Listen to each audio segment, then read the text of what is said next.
Thank you for joining us wherever you are. This podcast episode is brought to you by the Old Ways Actual Play team.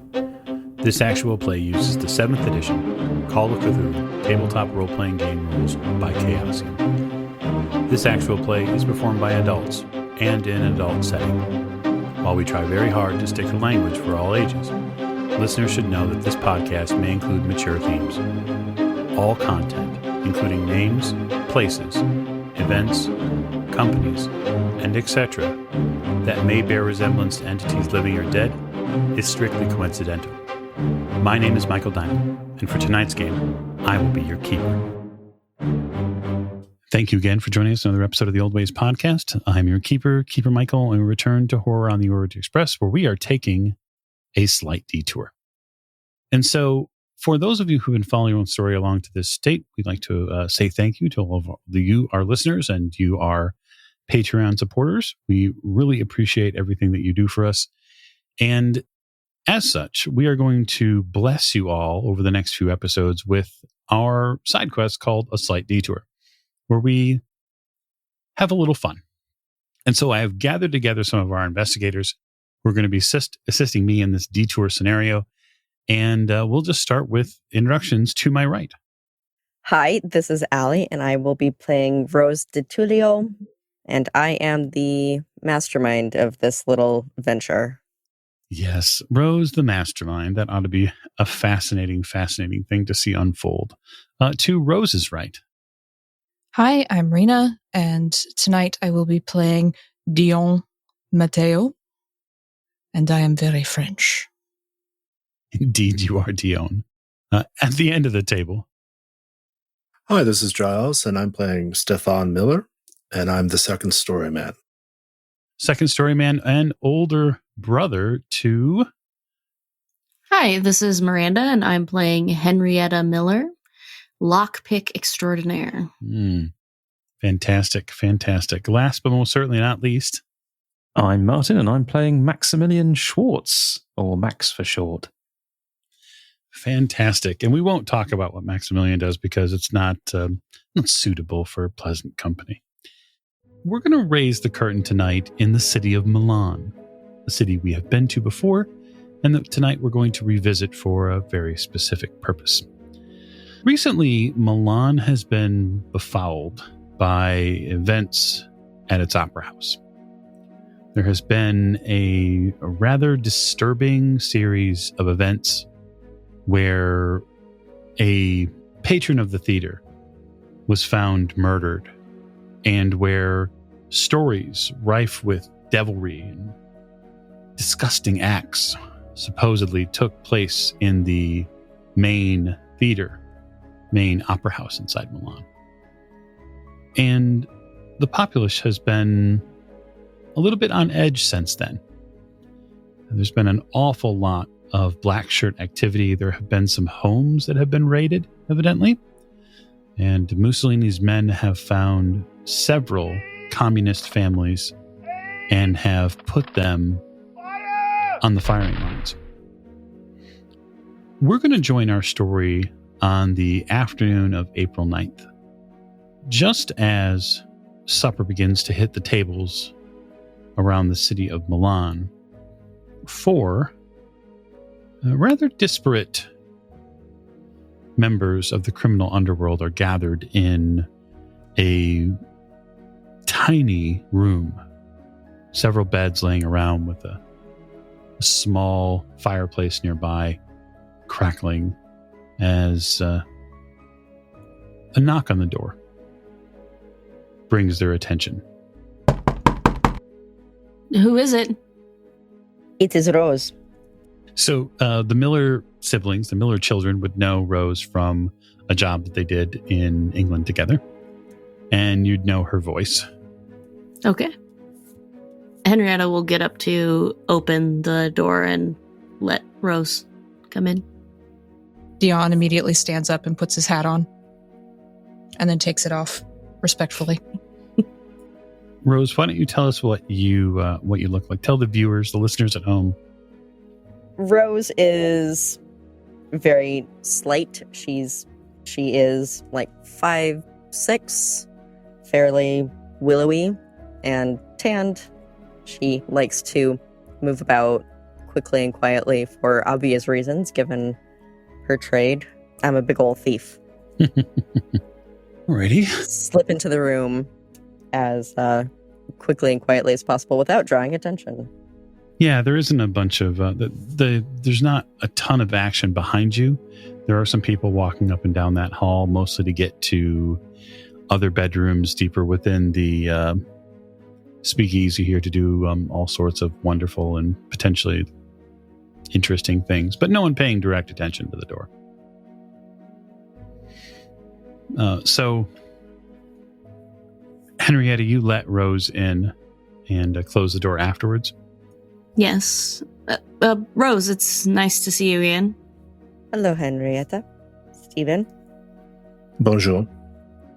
Dion rolls his eyes at someone else trying to speak French. This must be our employer. Yeah, Rose, what is it that you have for us? Well, we have a job, is why I've gathered everyone here. Well, we would assume as much. We would like to know more details, I think. We're going to steal some time. Steal time? Like the plant? No, Like some watches? like a clock. Yeah, like what? We're going to steal watches? No, a clock from a museum. Oh, okay. Well, you said this job was well paid, but how well paid? That's a great question. So, Rose, you would know that your backer for this job is willing to pay about £1,200 for it. Now, that is a number you can choose to give to your employees, or you could choose to change it or affect it in any way you saw fit, as to make sure that you leave yourself enough to, have a spending cash. Perhaps a trip to Venice, maybe. It is enough. Well, let's just say, given the weight of the clock that we need to steal, it's well worth the time we're investing. Say, £200? This is a joke. No. Well, I suppose I'm here already, so it'll do. Maybe there'll be some opportunities along the way to pick up other rewards. Well, that sounds like an easy job, stealing a clock. I mean, heavy, yes, but it's not like it's going to be in a safe or anything. Not behind a safe, no. But it is up in the second floor, which has a fair amount of security, plus, we are avoiding and the black shirts. Still, I imagine it'll be a quick in and out job. It should be. How heavy is this clock? Do you have any pictures? You want us to steal a clock we do not see? So, Rose, you'd be aware that the clock is actually only part of the overall piece that you'll be stealing. So there's a clock face in it, and then there are two rather long, sweeping, what look like griffins that are attached to the end of the clock. And you know that it's on a mantle in this museum, this art gallery. And it's your understanding that from the one picture you have of it, it's your understanding that it is fairly weighty. It could be 20 or so kilos, 25 kilos. I probably wouldn't keep that picture on my person because I don't want anyone to know that it might be a target for anything. Mm-hmm. Is this museum currently open to the public? Yeah. Shall we case it then tomorrow? Then we can tell you a yes or no if we think that the price that you're offering us is worth the job. What is so special about this clock? You are not stealing it for the black shirts? No. We've been hired by another employer. We're acting as a third party. I don't think it's ever mattered before who we were stealing for. No. As long as we get paid. There are some I would not take payment from. Sometimes you do it just for the fun of it. Oui. But not this time. Maybe this time. Not with such heavy clock. That's a good point. It will be a challenge then. Exciting challenge. Bon. All good thefts are. It is a good idea, I think, to, as you say, Henrietta, case the joint. Oh no, that was my brother, Stefan, that said that. It is the kind of thing you English people say. Well, I went by briefly earlier today, as I have gotten a map anyway. Then I walked around a little to see what kind of potential problems we might encounter. What did you find? Well, I have found that they have security that look as though they are regular staff, and I observed a number of them on the various floors of the museum. Do I have specific places? Yeah, you have specific places which you'll be able to mark on the map.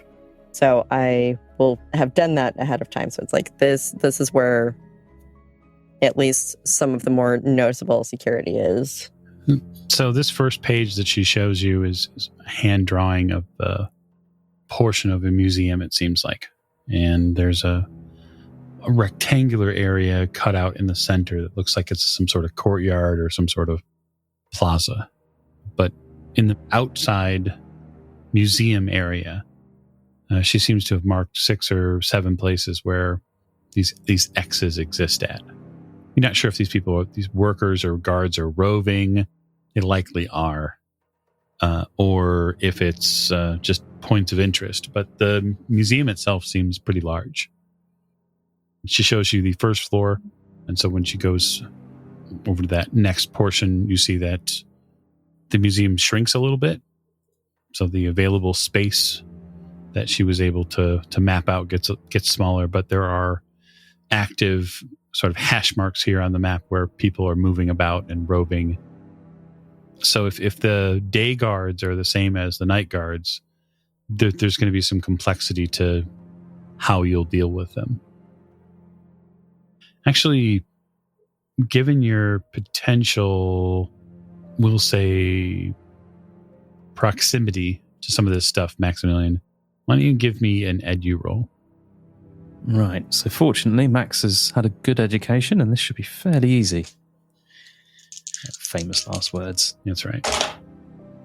Good Lord, that was a 0-2 and he's got an education of 75, so that's smashing. An extreme success.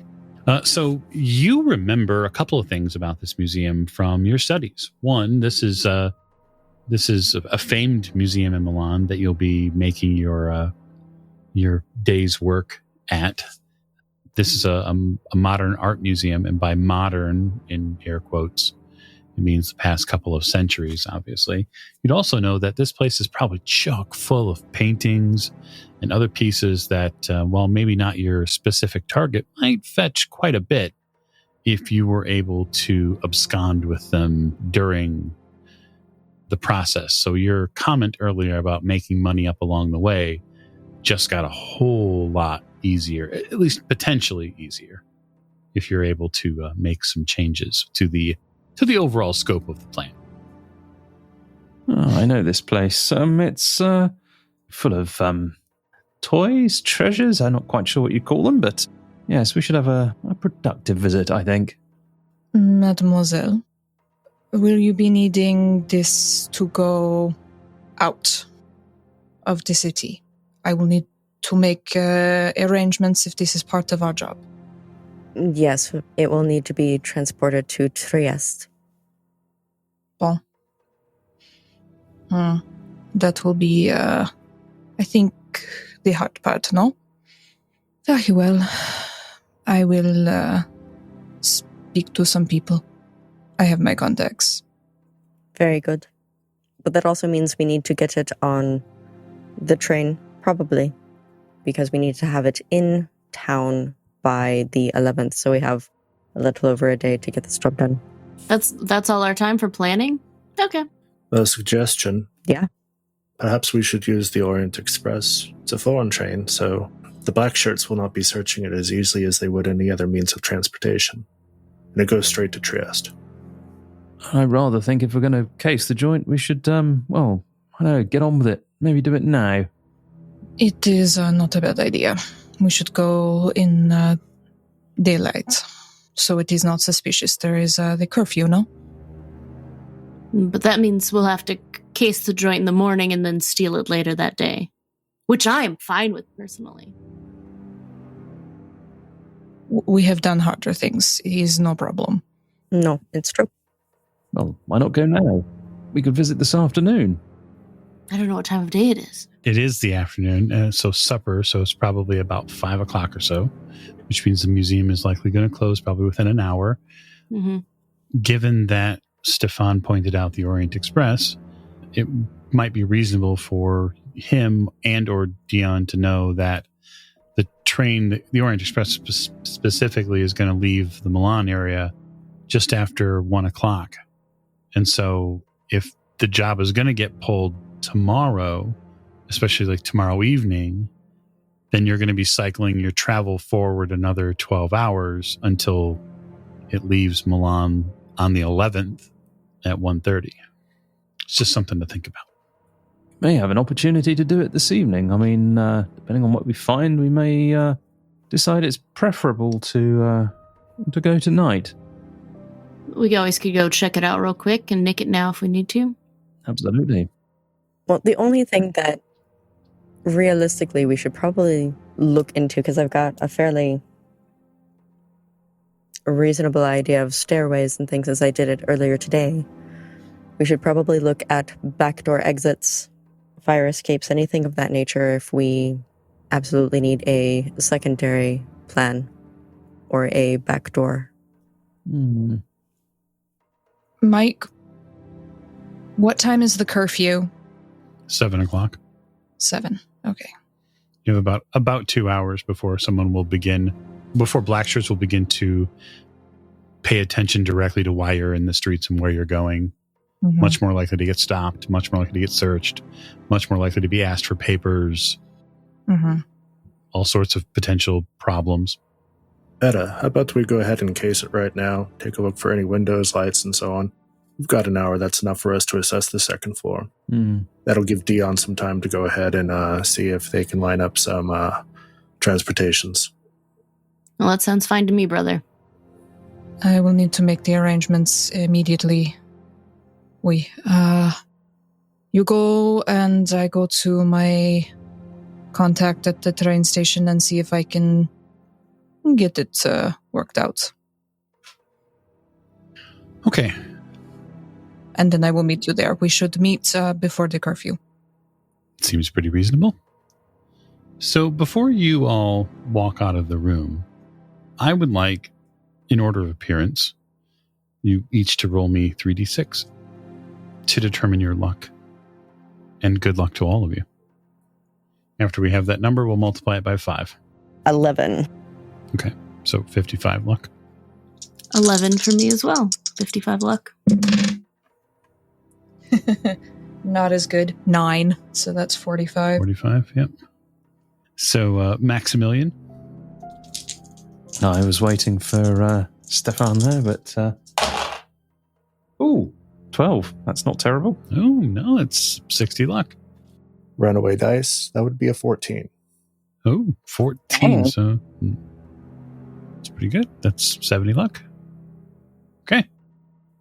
Our, air quotes, investigators will now have their luck, and so they'll be able to move off into their various, we'll say, evening studies.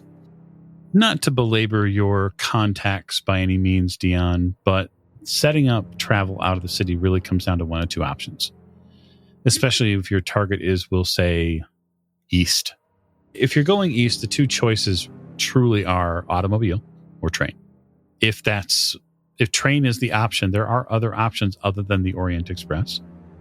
It's not the only car that runs on that track. So it purely depends on how much you're willing to spend.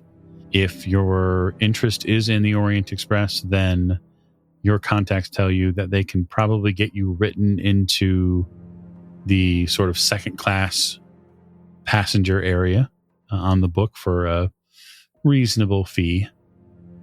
And beyond that, they would just tell you that it's a one-way trip, that you're going to go from there to whatever destination you decide to get off on.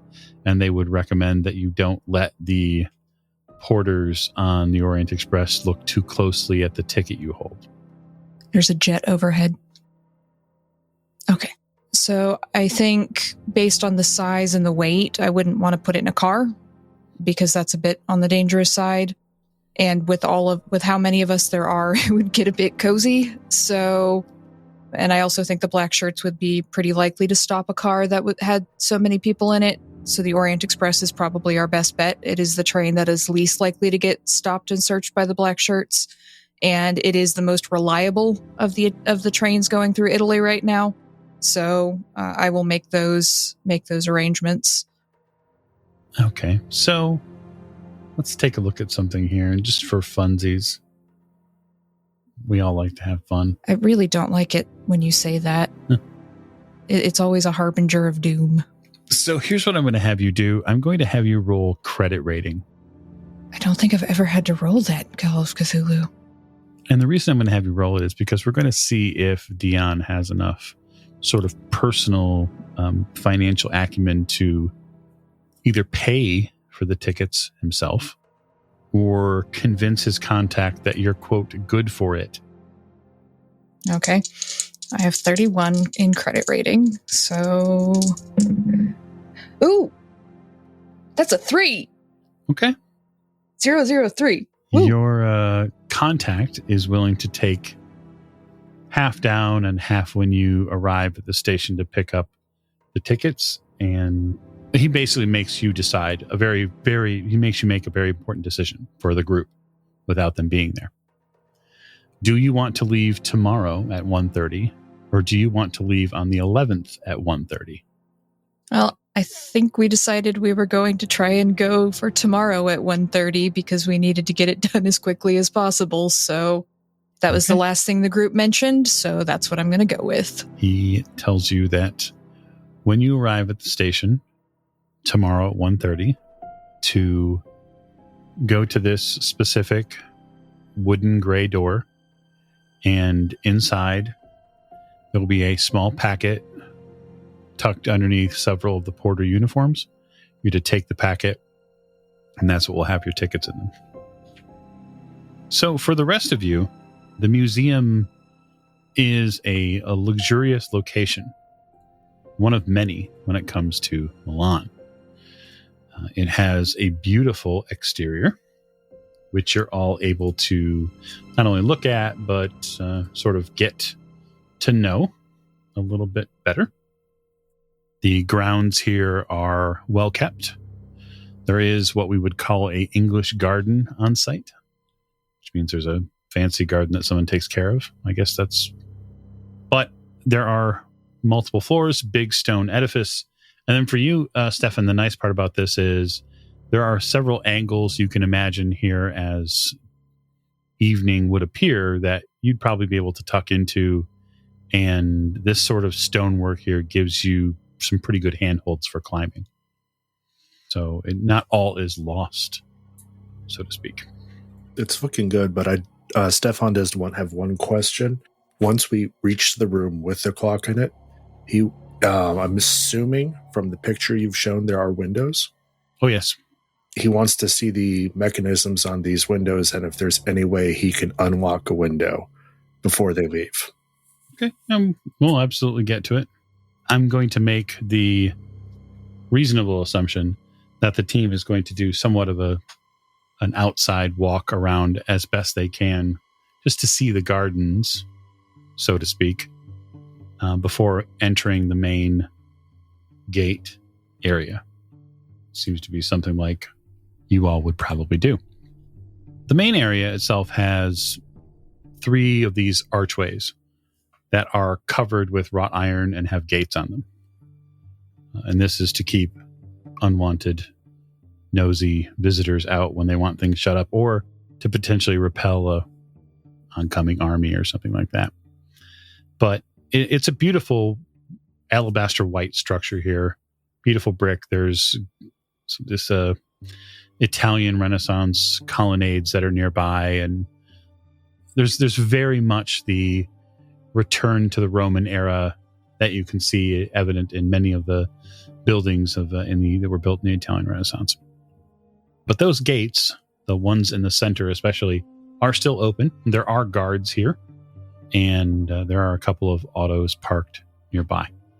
When you pass through the gate, you are charged 1 lira, and after that, the custodian at the gate tells you that you have about an hour or so to enjoy the museum before it'll be closing for the evening. So for you, Rose, you do your best under, say, a broad-brimmed hat to hide your face, having been here just several hours ago. That said, this place seems to have drained out of a lot of the people that were at it earlier today. And that's helpful because you're going to get a really wide look around many of the spaces. Okay, great. So just as a general thing, as we go into this place and as we walk around and check it out, Max is going to be casing the joint to see whether he can see any other paintings that maybe would, bear a little bit of removal and rolling up that maybe he could grab on the way. So he's got an eye for these sorts of things. So if he spots a particularly tasty one that's not particularly difficult to nick, he'll make a mental note of that. Sure. So I've changed the map on you. Hopefully you can all see that. So the first floor here is pretty busy. So the museum is broken down. I'll give you a little bit of narrative here to help our listeners at home. The museum is essentially broken down into 3 sections, and that there is exposition space. And so that space could have anything from a wide range from something from sculptures or paintings or anything that would be considered modern by the standards of art here in Italy. There is also a lot of art that seems to have been moved in recently. Perhaps something that's a little bit more pro-Mussolini, I suppose, would be the right word for it. There is El Duce is making a lot of changes when it comes to the type of art that is being displayed. So you get a lot more Roman callbacks here. A lot of pieces from probably were collecting dust, and some of the collections from before have been brought back out. So there's definitely that sort of empire feeling to the green space here. Up north of you in the main collection area, this is sort of the core of, at least from what the museum explains here by some of the banners and the signs here. This is the mainstay of what the museum is built around. And so you get, while walking through those areas, you get a lot of callbacks to sort of standard museum fare, whether that be paintings or whether it be sculptures, and those paintings could be anything from oil to watercolors, etc. But for you, Maximilian, you see a small portrait of a man. He seems to be staring out a window, and there's a country scene behind him. And with your fairly well-educated upbringing, you know that this painting would fetch quite a fair market in some of the French underground art districts and dealers that you know. And you think that it's just ripe enough for the picking. Fairly certain that you're going to have to spend some time later here today and find a way to extract that. So what sort of sum are we talking about here? Rough idea. Rough idea? Depending on the right market, depending upon whom you sold it to, it's probably 4 or 5 figures. It's worthy for your time. The question is, can you make it out with it? How big would it be if he was to roll it up? So typically what he'd do is, is it in a normal picture frame, or is this somehow... Yep, it is absolutely in a normal picture frame. Well, if he thinks he could pop the frame off the wall and cut it out the back, then he'd do that. But, failing that, he'd just cut it out the front, really. Yeah. Either one might be possible. You'd have to really get a much closer look at it. If you want to make me a spot hidden roll, that's perfectly fine as well.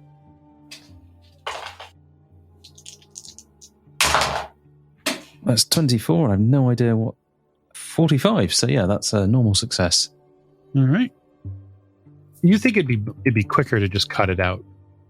Yeah, you'd lose a little bit as far as the edge work, but no one's really going care about that. They care about the painting. Well, if it's quick and easy and I can get it and get out with it, that's better than nothing. Yep, absolutely. And you made a fairly decent spot hidden roll. So one of the things that you would notice too, Max, is that there's a gentleman here that seems to be keeping an eye on the door. He must be one of the museum workers here. And he has definitely noticed your attention when it comes to the painting. So Max will walk straight over to him. All right. You walk straight over to him. Good afternoon. I feel a bit silly asking this, but do you know who the artist is? This painting? I'm new to this. I've no idea about any of this at all. He walks over to the painting, looks at it a little bit. Looks a little deeper. Yeah, I couldn't work it out either.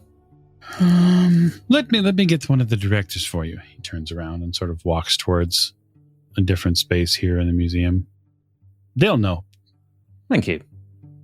So on your map, Rose, you've managed to mark off roughly 6 of these gentlemen. And they don't rove so much as they appear anyway to mind the space that they're in.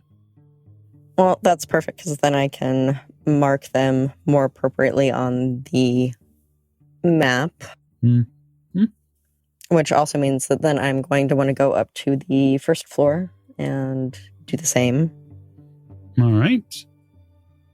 Max, this gentleman comes back with an older gent in a suit, and he says, were you interested in knowing more about the Apani here? The man says to you. Yes, I'm looking for a gift for my sister. And this was impressive. I'm sure I couldn't afford this, and I'm sure it's not for sale, but knowing who the artist is, it would be useful. Perhaps I could, find a similar work somewhere else. Same artist, rather. So, Apani, you say? How do I spell that? Appiani. Appiani. Marvellous. Picture of this gentleman who seems to have some sort of outdoor scenery behind him. And what would something like this go for? £100? And the man laughs, sort of this deep belly laugh. No. These are not for sale. Something like this. A man who painted Napoleon. I don't believe. I don't know. Perhaps 10,000, 20,000 pounds. A bit. My God. Okay, well, thank you. I mean, that's answered my question. I'll probably look for something else. Yes, I don't know. Well, but thank you. I shall keep browsing and hopefully find inspiration somewhere else. Certainly. So, Stefan, you were going to do some very specific things, yes? As you walk this ground floor, you're looking at the windows and you're looking where else? Doors, I assume, just general structural information, or? Mm-hmm. Yes, and the clock is on the second floor, correct? The clock is on as far as you know, yes, the second floor. But by second, we're using European floor standards here. So this is the ground floor, and there's a first floor and then a second floor. And are these all open to the public?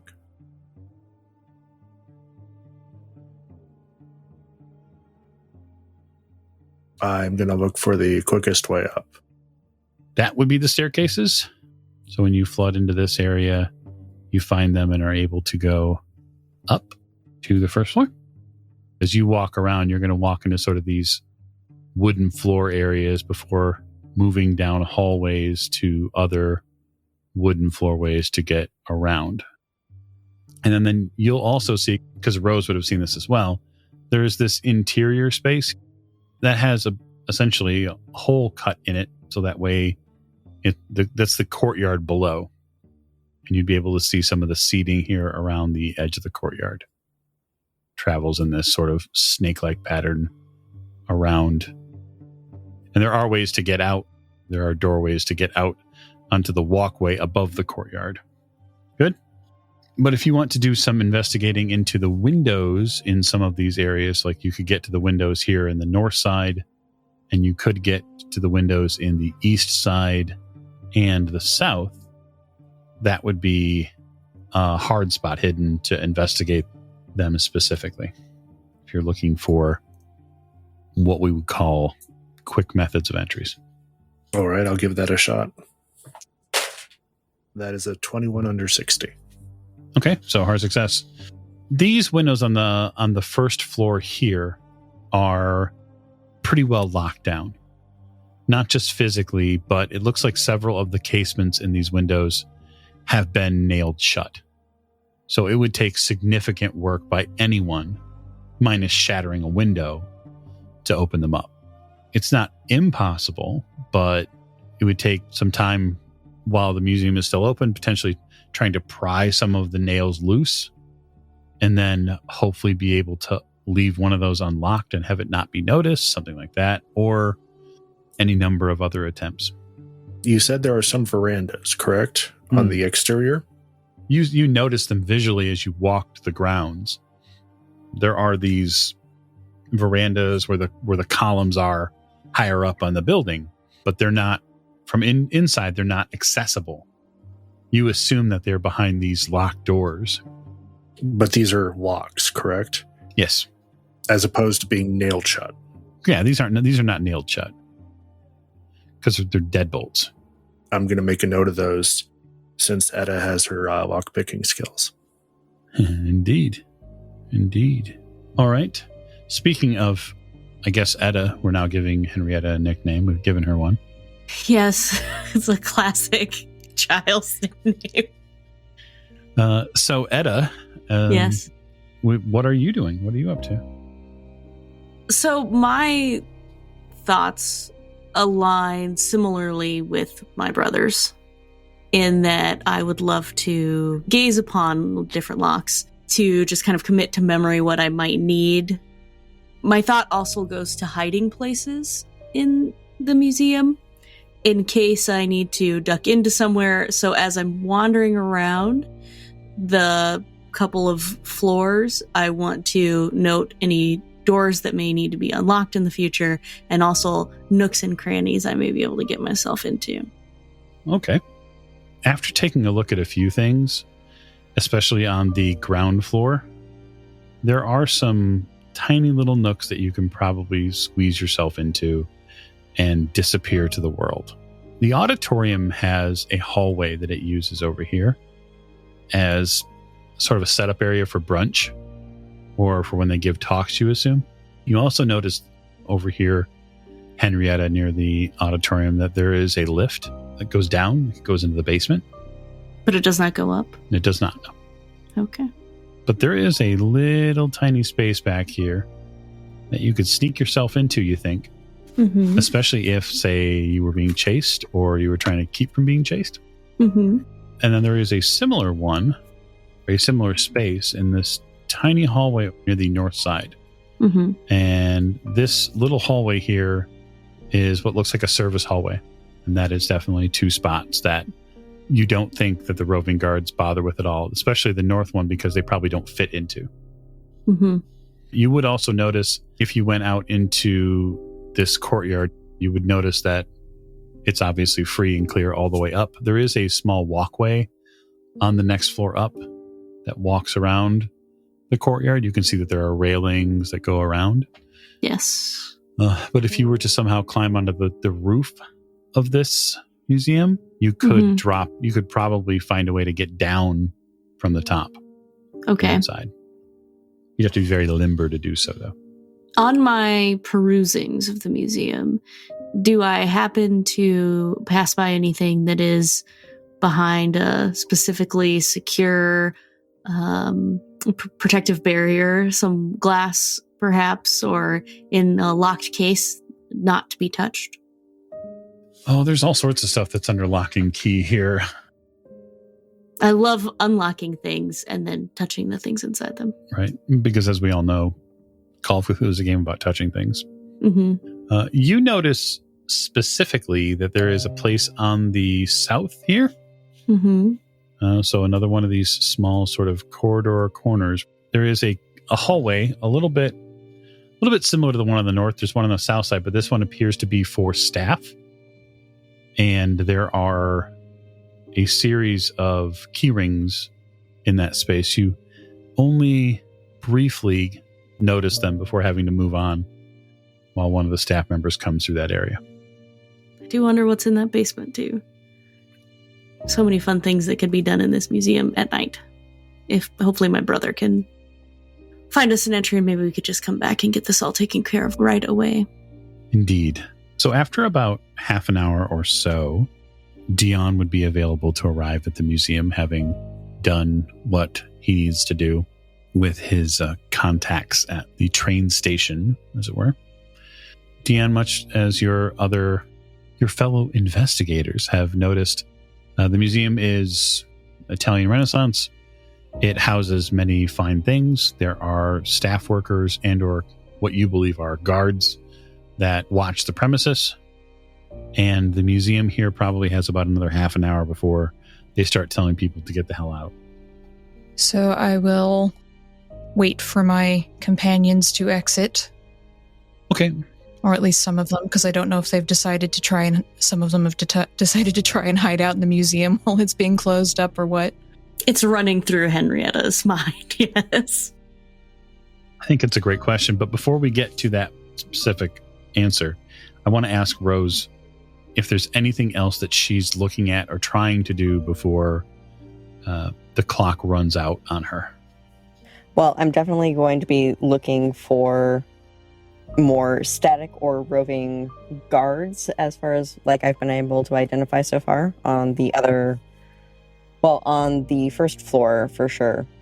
When I tried earlier, I didn't have access to the second floor. Did it open up later in the afternoon, or is it still blocked off from the public? It is still blocked off from the public. So when you go up to the second floor, there is a man standing in front of the door who was not there before.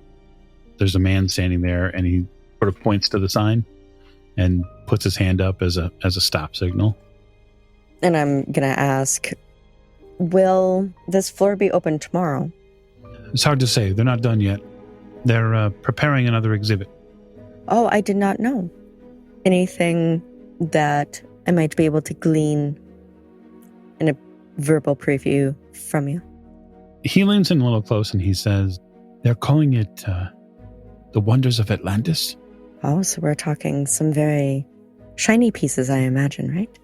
I suppose. Well, it sounds very exciting. Hopefully it'll be open tomorrow, because I'd like to come back and see it. He nods. He takes out a cigarette, lights it. Fantastic. I'm going to, since I'm wearing a lovely hat, I'm just going to tip my hat a little bit, and I'm going to make my way back down the stairs. Okay. No reason to draw too much unnecessary attention. Understood. So, Etta, I got to ask, are you attempting to hide yourself in the museum? Is that the plan? I want to. I mean, you're all welcome to reconvene if you want to at the museum or inside the museum, or you can play like you don't know each other. Totally up to you. I have a feeling, though, that you'd probably tell your brother, maybe not tell your brother. No, I would want to run it by the team about staying in the museum. Stefan, when you come back down to the first floor, you're out in this courtyard area, and there's a strategic piece of sculpture that you and your sister find yourself standing near. It's quite the fine piece, don't you think, sir? It is. I would have to say it is contemporary. I'm not sure who the artist is, but there are 3 doors with deadbolts on this floor that could be accessed from verandas. I'm not sure of the artist either. I could stay here all night gazing upon it, though. I'm wondering if this is more of an outside sculpture or if it should be indoors. I do think it should be indoors. There are plenty of spaces around this building that this sculpture or several could fit. I see. That's entirely possible. But would everything be needed to put this inside? Like, I'm just thinking of the equipment that would be required to move these things. Oh, it'd just take manpower. I'm sure they have plenty of that around the museum. Interesting. Let me think on this. It was nice talking to you. By the way, have you seen the time? Do you know what time it is? You did not know, because when you went around the first floor, you would have noticed what Rose noticed, which is there's a man standing at the stairway preventing people from going up to the second floor. No, I didn't catch the time, I'm afraid. That's something that we need to check, though. It should be close to closing time. Yes, the decisions must be made about the art. Perhaps I can see if anyone else has seen the time. Sorry, I couldn't help you, miss. Such a friendly conversation between strangers. It's fantastic. Okay, so Etta, where are you going next? What is the next of your fellows that you're going to interdict and have a curious conversation with? Maximilian. Fantastic. Hello, sir. Have you seen the time? I asked another gentleman, and he said that he had not known what time it was. Well, time is such a funny thing. He pulls a little pocket watch out. Yes. It is. I find myself lost here. I could spend all night. You could get lost in this building. It's certainly labyrinthine in construction, but not overly so. Well, I could see how one might get lost, or maybe more than one. Yes. There's a lot of twists and turns that I've seen around this building. I've almost gotten lost myself several times. Yes.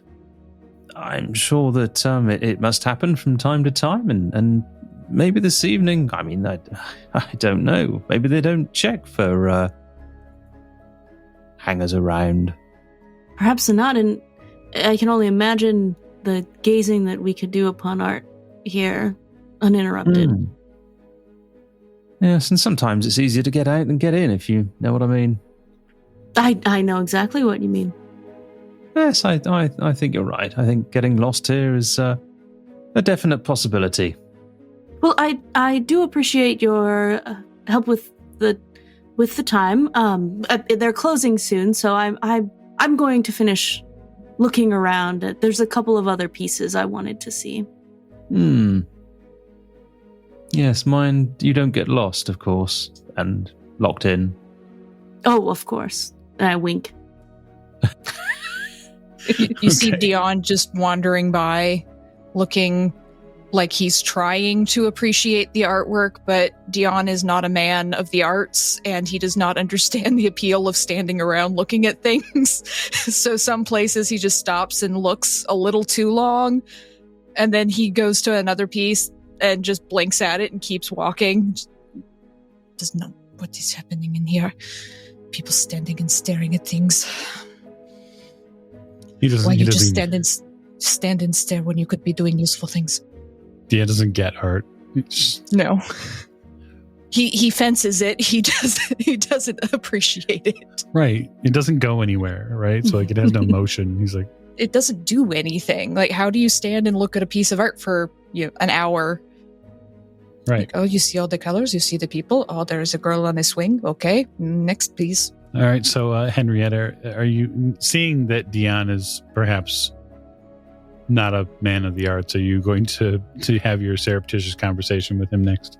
Yes, but less surreptitious, maybe. I'm going to... Dion is the next piece I want to see, but I'm going to, as he is wandering around, bump into him, as that may be the easiest way to get his attention and engage in a friendly but random conversation. Oh, Mademoiselle, excuse me, I did not see you there. Oh, yes, I'm sorry, sir. I wasn't quite seeing you. I was looking around. I haven't seen the time. Have you happened to see what time it is? Anywhere in this building? Unfortunately not. My timepiece, it does not work. Oh.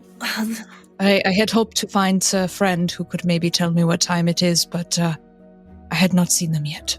Oh, me neither. I have actually asked 2 people now if they have seen what time it was, and they have not seen it either.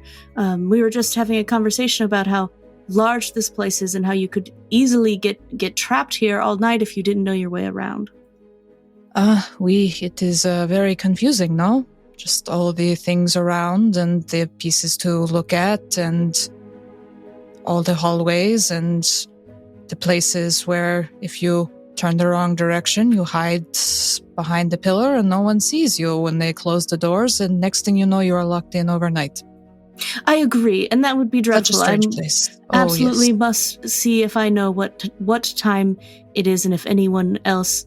I might check with one more person to see if they've seen it, but if not, hopefully I certainly don't get lost in here all night, and I'll wink again. And have a good day, sir. I do a courteous little bow. I just, do not get lost, mademoiselle. It would be most tragic. So it seems that a plan is being put into action, although I'm not certain. You have one less person really to make a clean connection with, and that would be Rose. And so you do eventually find Rose in the exposition space. It looks like she's getting ready to probably walk out for the night. You're getting down to the final minutes that the museum is going to be open for. Yes. Can I, as I approach Rose, say, "Excuse me, ma'am, have you happened to see the time?" And I will put my hand on Rose's shoulder and steer their body in a way that it's pointing back into the museum. Now, I'm going to let this go for one reason and one reason only, and that is the Millers have worked with Rose before. You've worked a job with them. And so it isn't something that is completely unbelievable for them to want to do. Yes. That was my thought, too, is that we have some history. Yeah. So Rose kind of knows how Henrietta is. Okay. Redirect and then continue your verbal chicanery. Do you happen to know what time it is? Oh, were you headed out? You absolutely can't do that yet. There still is a piece that no one has seen. Well, I do believe there are many pieces no one has seen. But as far as the time, and I have like a small wristwatch on, and it's got a lid, and it's just tucked under like the edge of a jacket. And I'll look, how much time do I have left? Probably 10 minutes. Fantastic. Well, it looks like we only have 10 minutes to go see this piece. I felt like we possibly have hours. But time is a silly thing like that. For some, maybe it is only 10 minutes, and for others, it may feel like hours. All night, even. All night. Perhaps you should show me where you think this piece that we haven't seen yet is. Even a glance for a few minutes would not be remiss. As minutes or hours, are they not? Is Rose coming on to me? Or... That's a good question. I mean, because Etta kind of feels like it. But I am going to take a leap of faith here. And wait, in which way? I just want to know. I want to be clear for our listeners. Okay, I'm going to lead Rose to one of the tiny hallways that one could get lost in. Go on. I think Rose needs maybe a little more direct approach with what has or hasn't happened or has or hasn't been seen. Mm-hmm. And I think I have everyone else on the same page that we will be hiding here. And hopefully they can find a spot. But Rose, and there only being 10 minutes left, I know that time is of the essence. I haven't talked to Rose yet. We don't have a lot of time to talk. So I should probably just lead Rose to a hiding spot and then catch her up on no one knows where the clock is, but this may be our best chance to get up there and get out. Alrighty. Oh, so I guess I would ask then, north or south, which room would you be heading towards then? Which little cubby area would you be heading towards? There's the 2 cubbies, right? North and west, I guess. There's one in the south, technically, where you have... Because there is technically one in the south. That's where the people hang their keys at and whatnot. You'd probably not opt for there because you know at the end of the day, museum workers are going to probably head back there and drop equipment off, or they're going to take off whatever uniform they might have. So you have the one near the auditorium, which is the west. I will do that one because there's double sets of doors there. Okay. So the two of you head through the museum until you get out into the courtyard and then into the auditorium. When you enter the auditorium space, you will notice, or hear at the very least, that there is somebody else in there. And having been here before, Henrietta, you know there's a worker in here. And also Rose, having mapped this place before, would know that there's effectively a guard not but 5 feet from you. So if you're going to sneak into that area, it's going to be stealth. Or you're going to have to deal with that worker in some way, either a redirect, because you won't be able to get into the cubby with them standing where they are. They'll be able to hear and see you. Mm-hmm. Could we possibly alert him to something else that's going on in the museum and try to get him to leave his post? That's entirely possible. I can't tell you how effective it will be, but it's entirely possible you could get to redirect him somewhere. I'll sneak. I'm good with sneaking. All right, then stealth roll it is for you, Rose. For you, Henrietta. How are you going to deal with this, Rose? Yeah. All right, stealth rolls from both of you. It'll be opposed by spot hidden.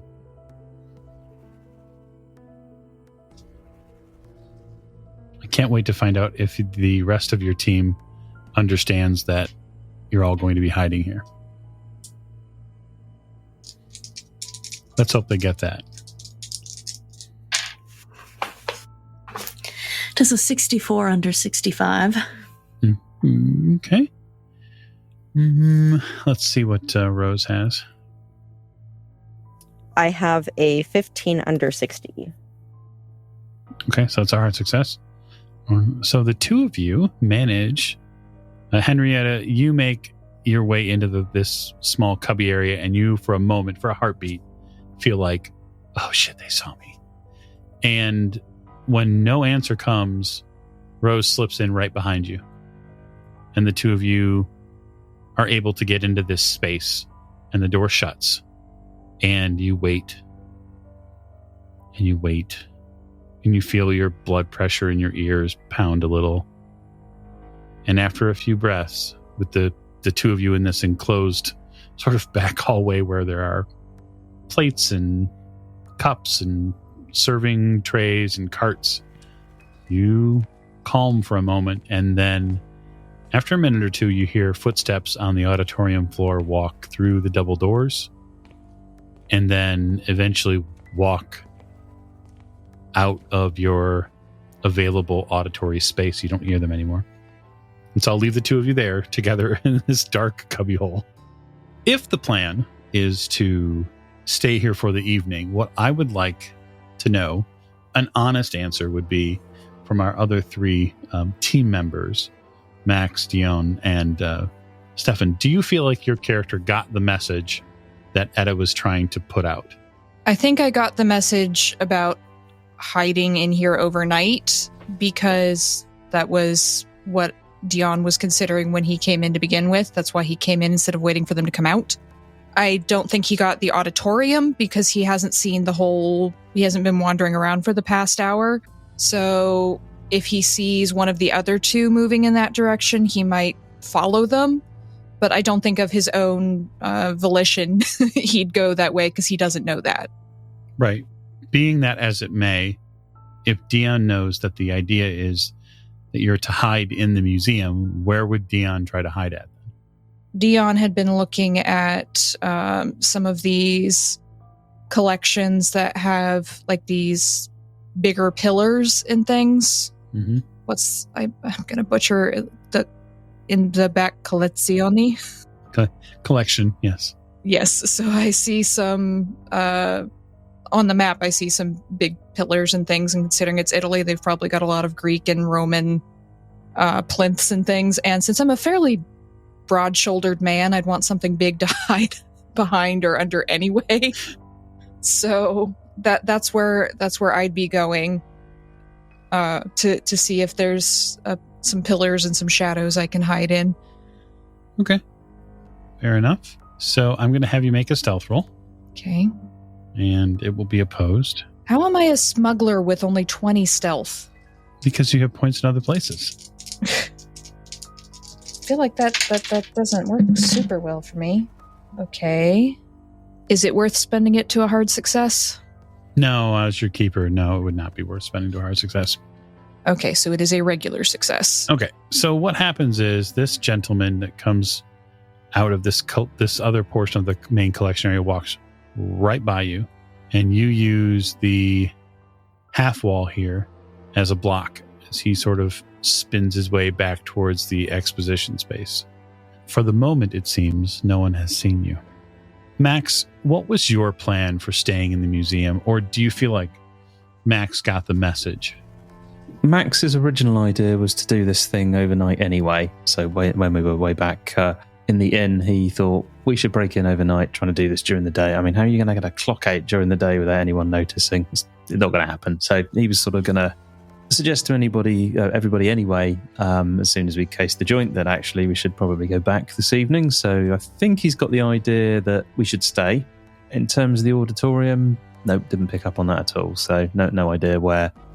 So Max would have been, as he does, looking around for convenient places to hide or escape, depending on what the situation presented. And he's been spending a lot of time looking at the additional treasures that he could lift. So I think he'd probably be looking and trying to work out what's going on in this sort of area here, just north of the main collection area. Go ahead and give me a spot hidden roll. 23. That is almost a hard success. Is there any point in doing that? I will spend a point of luck, and it's now a hard success. You spend a point of luck. You find this door here.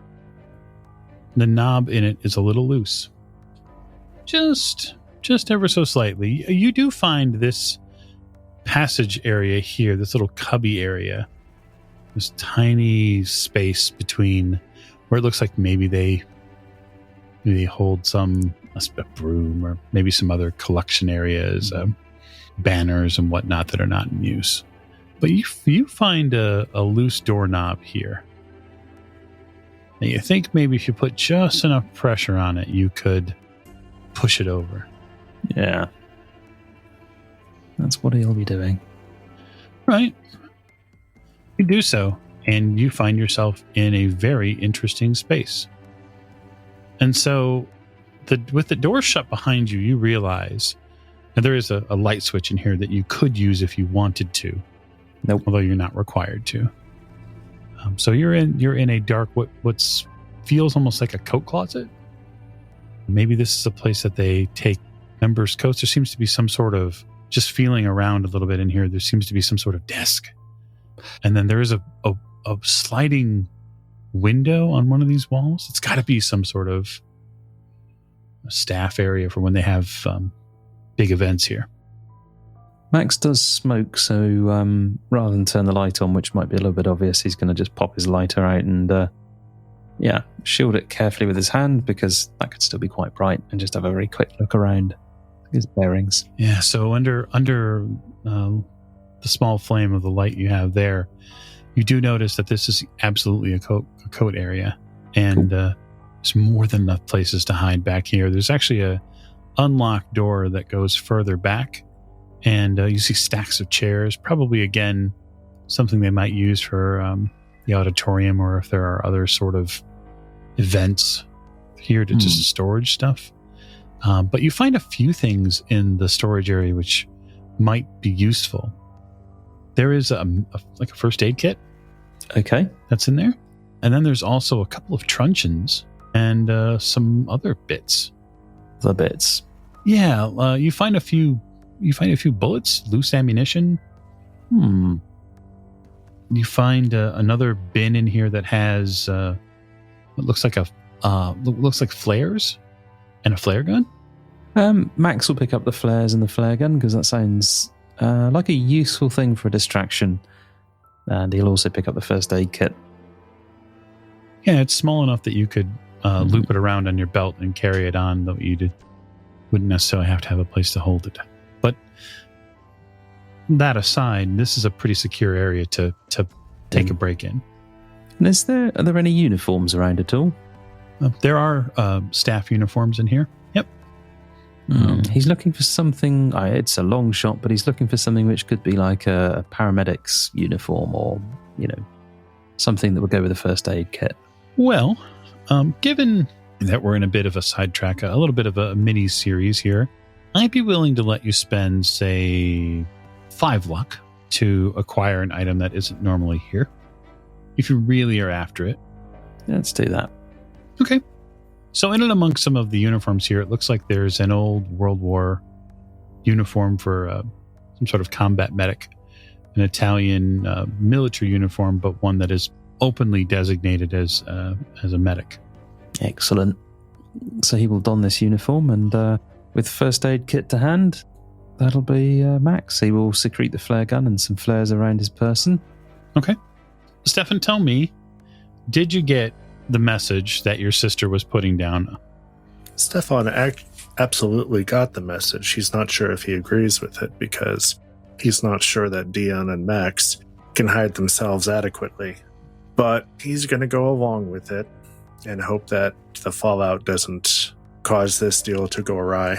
He's going to try and hide on the first floor, not the ground floor, because there's all the empty spaces there and closets and so on, and work being done. So obviously there's equipment up there. So he's going to duck into one of the closets with the equipment and stuff like that, secure himself. Interesting. All right, so closets. You probably would have. You've done enough touring of this facility where you'd know where a couple of them are. There is one down here in the south you could probably get into. Okay. If you would like. And given that the museum is clearing out, why don't you give me a stealth roll to get in there? Unseen. That is an 18 under 55. All right. Hard success. And beats the normal success that this museum worker gets. So you manage to slip yourself inside the southern cubbyhole space before you are located. And by now, just by those of you who have pocket watches or wristwatches, the museum has closed, and you can hear some of the final steps of these guards exiting the space. So after 10 or 15 minutes of final checks, you hear a lot of doorknobs being, moved back and forth. You hear some doors being closed. The museum slowly and sort of inexorably grinds to a halt. You don't hear voices anymore. There's just the briefest of sound of some of the environments outside. A little bit of wind passing through some of the trees outside the museum. It has, in this April day, by 7 o'clock or so, begun to get a little dim. And as the night begins to fall over the museum, our team of would-be criminals is going to be beset upon by a new series of challenges, which we'll get to in next week's episode. So thank you so much for joining us on this little detour that we're taking with Horror on the Orient Express. We appreciate your listening ears. Thank you, and good night.